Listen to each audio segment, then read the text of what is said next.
Who are you? What do you do? Tell me about yourself. So my name is Jack Key and I'm the Free Church Chaplain at various prisons in South Yorkshire. I'm also a local preacher in the Methodist Church. So that's basically who I am. And how did you come to be doing that?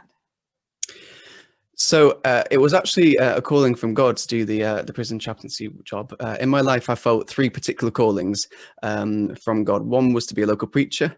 The other one was to do a theology degree. And the third one was to be a prison chaplain. And the requirements to be a prison chaplain or the Free Church chaplain as a Methodist was to be a local preacher and to have a theology degree.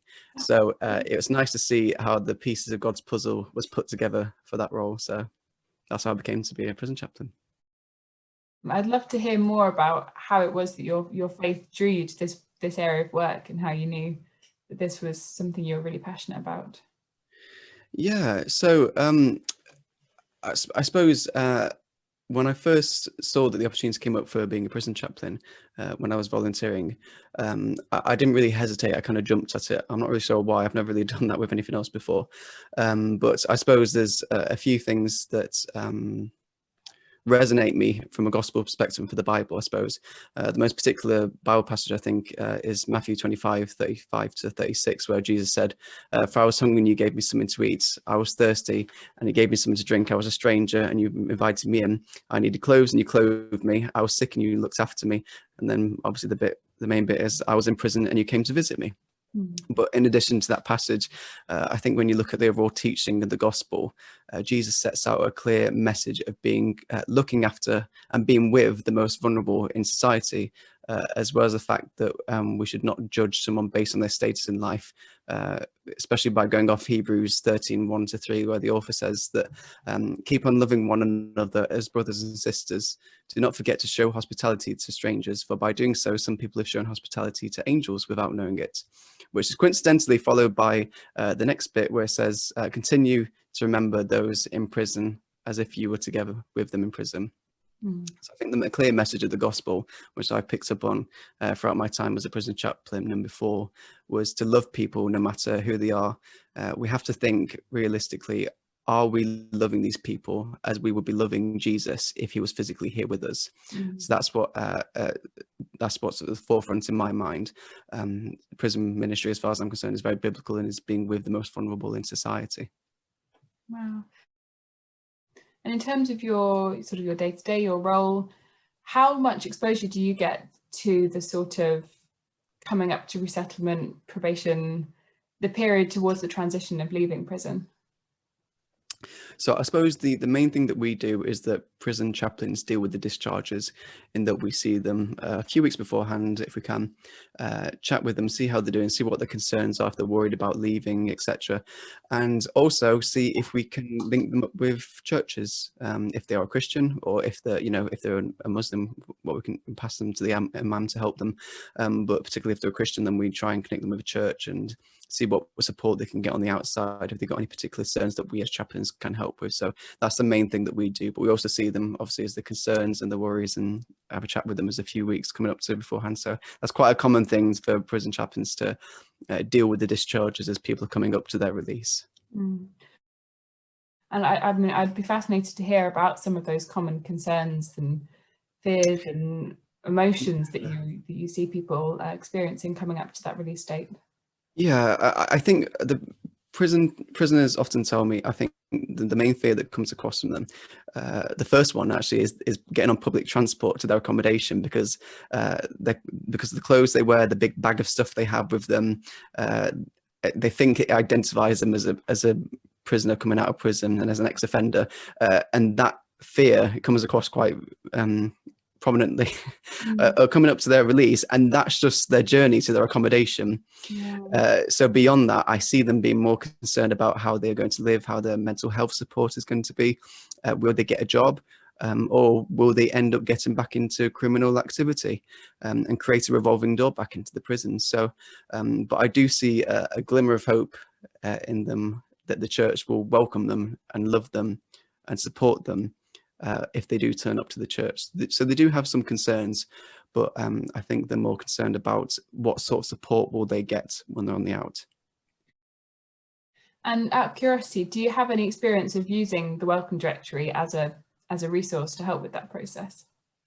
Yeah, so we use it. I use it quite regularly whenever I look, whenever I know a prisoner's going to leave the prison in the next few weeks or a couple of months, and they tell me where they're going to go to. The first thing I do is go on the Welcome Directory, go on the map, and see what is going to be in their location, churches, if that's appropriate, and then see what we can do to try and connect them with that church. So yeah, the more churches that are signed up to, the better, because it greatly helps prison chaplains to connect prisoners to a church and give them that support when they get on the outside. So I use it quite frequently.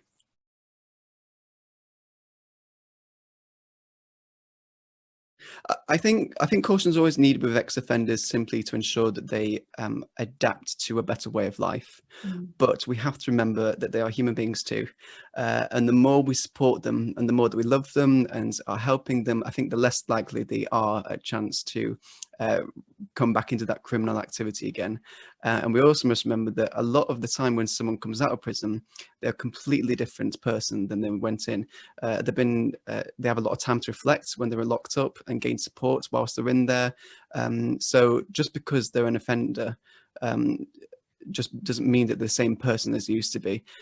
Just because they've murdered someone in the past doesn't mean they're going to hold you at gunpoint as soon as they come out of prison. I can think of a prisoner who left one of the prisons about roughly 8 months ago to a year, and he'd been in for murder. During that time, though, he found God, went to Christian rehab, and wanted to dedicate his life to helping other people in the way that he had been doing as a mentor. And during that time in the prison, over the last year or two, as he's been mentoring other prisons, he kind of felt that call from God. And when he ended up leaving the prison, I felt like we lost a significant person, a significant role and person in the prison to be able to help those other prisoners. And I couldn't help thinking how lucky the church would be, whichever one he ends up going to, because he will ends up being a wonderful member of the community, I think, there. So just because somebody is an offender doesn't mean that they're an awful person.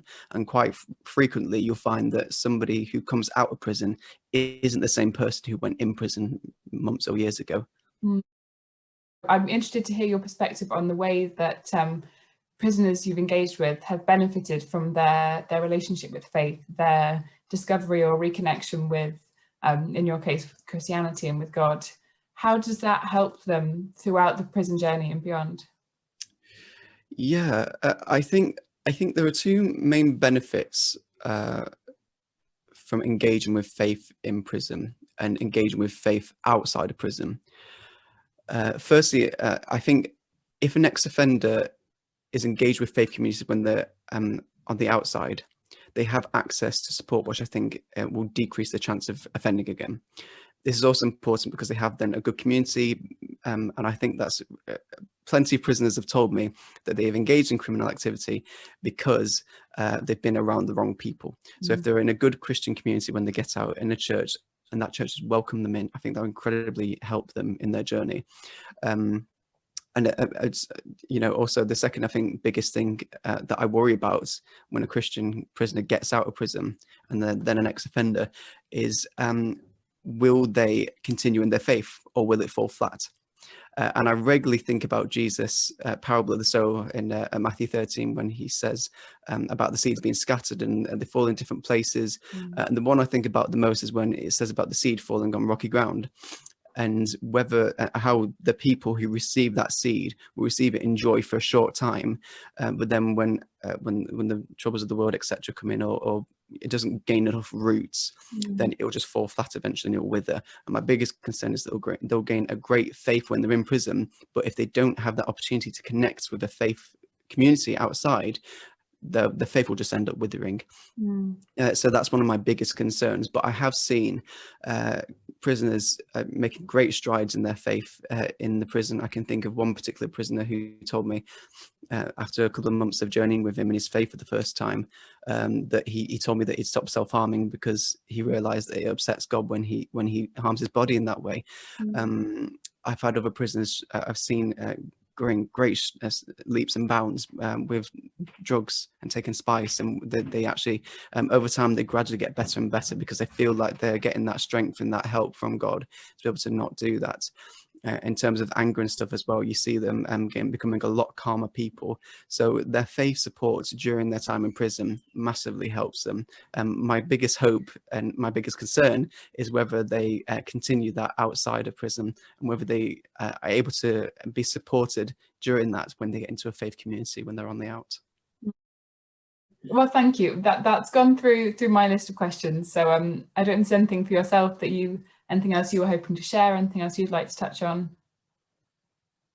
No, just I'd encourage anybody that hasn't signed up to the Welcome Directory to do so, because massive help for me. There's very little churches currently in the South Yorkshire area, in places like Chesterfield, Sheffield, Doncaster. So anybody in those areas would help me. Particularly, but anybody anywhere in the country would definitely, sign up your church, because it really helps us, and it would be great for the prisoners when they become ex-offenders to connect with those churches. And I know it helps chaplains all across the country, so please do sign up.